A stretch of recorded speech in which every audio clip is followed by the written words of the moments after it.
Hey, welcome to the Backwoods Gourmet. Today we're going to do a beautiful, elegant steak roulade. We're going to use some cast iron and a good old Weber kettle grill. So y'all stay tuned.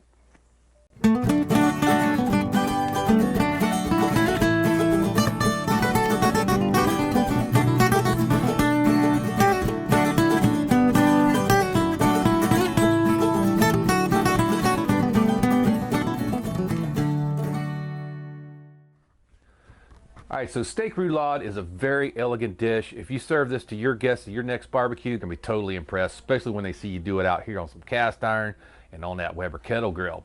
Now there's some prep time involved, but you can do all of these steps way in advance of when your guests arrive. The cook time's very short and it's really simple. And when they see it, they're gonna go, wow, you just made that in like 5 minutes? So what we're using for steak roulade today is flank steak. Okay, you can buy this almost any grocery store. Okay, I got one that's not too big but not too small. And first thing we're gonna have to do is pound this out. So to keep from making a huge mess everywhere, I would suggest getting out your good old Glad wrap there. Put that over your cutting board, and you're gonna need a really solid surface too, because we're gonna have to pound this. It's one reason we're not doing it over there on our stainless steel table right now. We came over to our summer kitchen counter here, which is pretty solid. Has a tile surface on it. We'll spread that cling wrap out.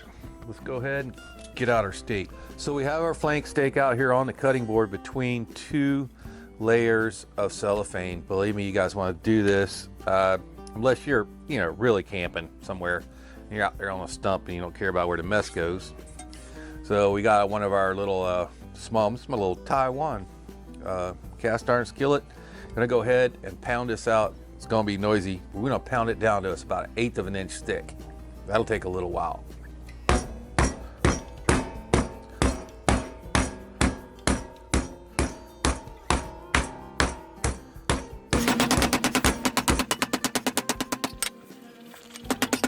All right, guys, that was a lot of work. I'm telling you, I've beaten on this thing for about 10 minutes to get it out this big. If you get one that's a little thinner to start with, it's gonna be a lot easier, I'm sure. But it's a tough piece of meat, and this process serves two purposes. One, it's tenderizing it, and two, it's making it thinner so that we can do this roulade. So next thing we're gonna do is, took that top layer of this foil off, or not the foil, but the cellophane. I want to give it some salt. This is kosher sea salt. Now you could also trim this up, this end right here, and I probably will, just to make it more uniform when we roll it up. Save those pieces and just put them back in the fridge and throw them into your next dish. Salt and pepper, one side. Press that down into it. Good contact with it, just like you do steaks. This is a steak dish. So then we'll take it and we'll flip it over. Pull that cellophane off of that side. You see we got some over here. This kind of pretty ground up bits. That was the thinnest end of it. So I'll go ahead right now and we'll just take that off. We'll save that for, you might just sear that off and that'll be some chef's choice right there. Also, it's got kind of a pointy end here, and we're gonna roll it. So I go ahead and take that off too. It's got a little bit of silver skin on there. If you see any of that silver skin on there, you can take your knife, just pull that off. It'll make it much tenderer when we get done with it. Okay. We're salt and pepper on this side. Do this to taste.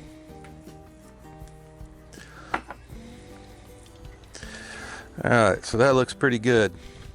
So now what we're going to do is our roulade, and important to do it in this order.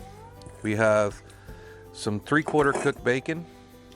Okay, this is not crispy, it's still a little bit limp. Actually, that's the way I like mine anyway. All right, that was 4 strips of bacon. I'll leave you an ingredients list at the end of the video. You can go back, it'll scroll there, and you can always pause it. Write down all the ingredients. So bacon. Next thing coming is spinach. Now this is chopped baby spinach. Gonna need enough to cover that with a pretty good. You remember this is gonna cook way down, so calls for a couple cups. So remember, it looks like a lot now, but it won't be in the end product. Okay, so we're gonna put a good layer of that on there. I love spinach. Like I said, it looks like a lot now, but you know, you go ahead and press it flat if you want. Sun-dried tomatoes. Now these are some from our garden that we saved up a few years ago. We did these in the dehydrator. I will leave you a card right above to show you how to make the smoked tomatoes, which are our dehydrated Roma tomatoes that we grow right here. And then a layer of mushrooms. You can use white. I'm using the porcini, or as they're marketed, baby bella. They do have a little flavor of a portobello mushroom. Guess that's why they call them a baby bella, but they're really a porcini.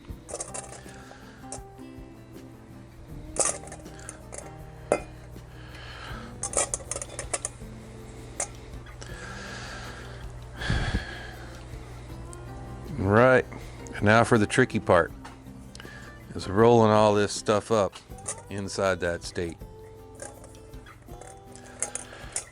Now you could have put down a new layer of cellophane under there, but we have to tie this up, and that cellophane's going to be difficult to remove again and then tie it and all that. So here you're just on your own. Let me zoom the camera in so you can see how bad we fail at this. Okay, here it goes. We're gonna have a lot of these ingredients probably fall out, but I would suggest tucking with your fingers as you roll. There's a lot of bulk in that spinach there. Tucking and stretching the meat also, because it, you know, now that we've done pounding it, it's kind of relaxed itself back down a little bit, and we'll kind of tuck in the ends. Just kind of keep tucking and squishing, tucking and squishing, tucking and squishing. You're going to lose some ingredients, don't worry. We have a lot of ingredients in there. Okay, tuck and squish, tuck and squish, tuck and squish, tuck and squish. A few last little guys. Some are going to fall at the ends. Don't worry, we can put them back in. Tuck and squish and kind of stretching the meat. Here we go. That, my friends, is a roulade. Now let's get some butcher's twine tied up. We're going to go from the side opposite from where our edge is under there. Our edge is right there. So we're going to take this back at an angle so we don't pull up our edge. Nice long length of butcher twine. Going to put a surgeon's knot. That's just a regular overhand knot, but you go twice instead of once. And when you pull that tight, it'll stay tight, just like that. We come back with a regular overhand knot on top, just like that. Get us another nice long length. Remember, we want to angle the strings back from the opposite side, from where our seam is. We're going to go about every 3 inches. Surgeon's knot, that's a double overhand knot, and then a single overhand knot. We'll tie the rest of it up exactly the same way.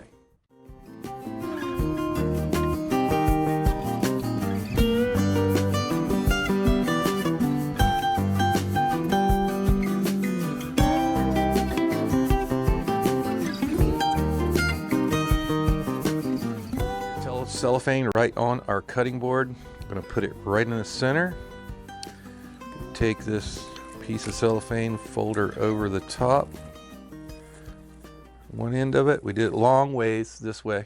Okay, I'm going to bring this end right back over the top, and hopefully it reaches, just barely makes it. You can stretch it a little bit if you have to, get it to stick. Okay, now we're going to bunch up the ends, just like that. And remember, we're going to roll it the opposite way.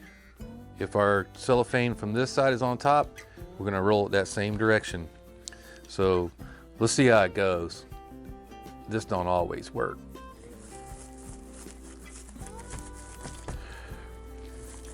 If you fail the first time, don't worry. Just put it back in another piece of cellophane and you're good to go. And that's going to pull in your ends nice and tight. Make it like a little sausage, just like that. Tuck those ends around the bottom. Now, time to go in the fridge and hang out and get nice and firm. Okay, it's time to go ahead and get this bad boy on some fire. So let's unwrap it from our cellophane. Turn it out on the cutting board real quick. We're going to go ahead and spray the outside with some olive oil spray. And I want to do that because I don't want to upset the seasoning that we already have on there. Now we're going to go ahead and put on garlic all over the outside, and hopefully that olive oil, some minced garlic, will help that stick to it. We'll see how it goes. We already got a big pan getting ready to sear this guy off. There we go. Kind of roll it in it. Most of it will stick just like that. So over here we got our huge 14-inch Lodge cast iron going on that Concord banjo burner. The thing has a huge burner on it, and it's really made for big pans like this. We need a lot of surface area because that roulad's pretty big. So that's going to give us plenty of room in here to sear the whole thing up. I'm going to start that next as soon as we start seeing. And this is where we cook the bacon also that we put inside the roulade. So that oil that's in there, that's from the bacon. So as we got that going and getting ready, we also have our Weber kettle grill. That's creeping up 450, 475. That's where you want that guy to be, because this searing process is only going to take a minute, and then we're going to move it over to the grill.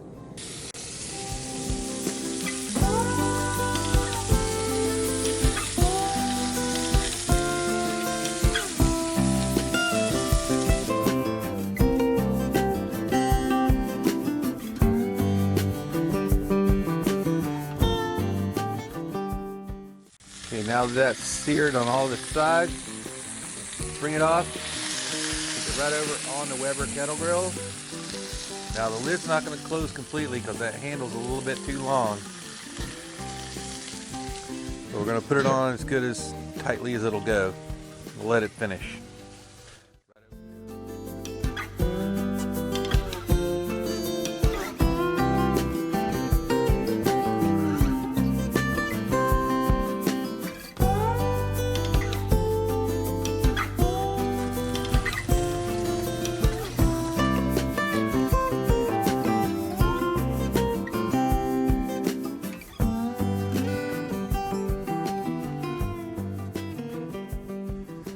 So let's go ahead and plate this up Backwoods Gourmet style over here in our brand new field cast iron pan.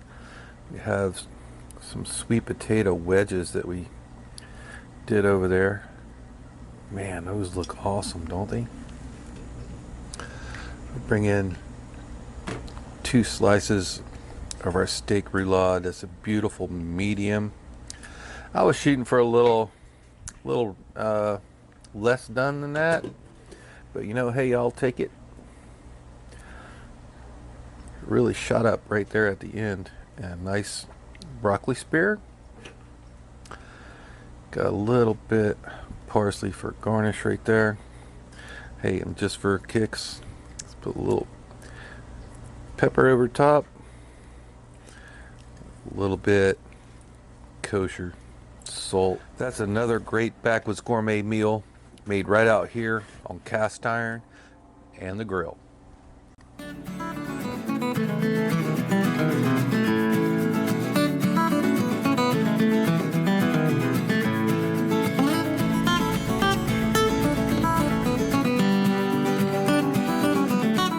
go in there and give that steak roulade a little taste test.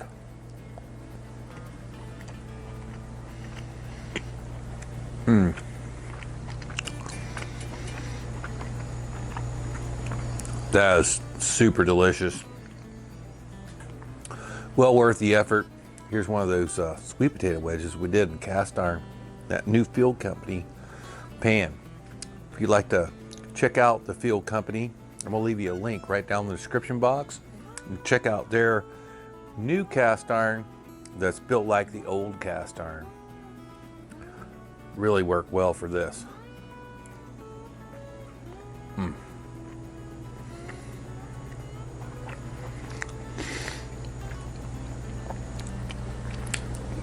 So if I didn't show you this steak roulade close enough for you guys, you want some of that. I know you do. So a few videos ago, we did a video on how to take a whole turkey and barbecue it on the Weber kettle grill. Came out awesome. It was right in time for Thanksgiving. And during that video, we had a little game to see how many scenes that you saw this little turkey played in.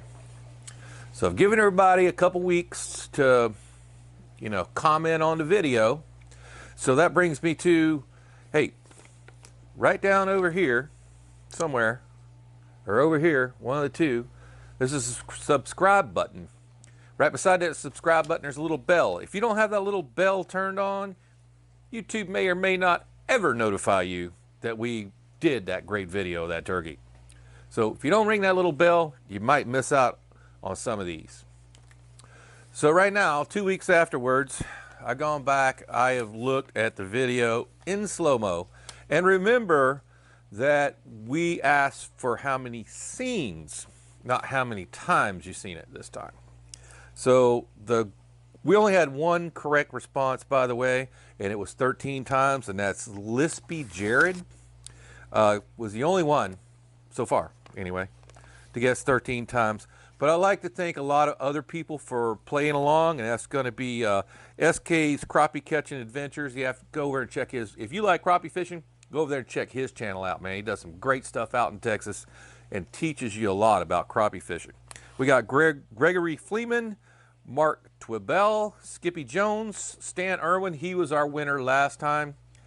Matthew Callahan and Ricky Castillo. All of those guys were very close, but I did ask for how many scenes, not how many times. So y'all, thanks for watching. Hey, remember to ring that bell. So if you like what we're doing, please hit the like button right down there for another great Backwoods Gourmet video. It's gonna be right up there. To subscribe to our channel, please do it right over here. And for a whole playlist of cooking on the Weber kettle grill, gonna be right up there. We'll see you next time. I'm probably the only YouTuber that has steak juice on his camera right now. I don't know.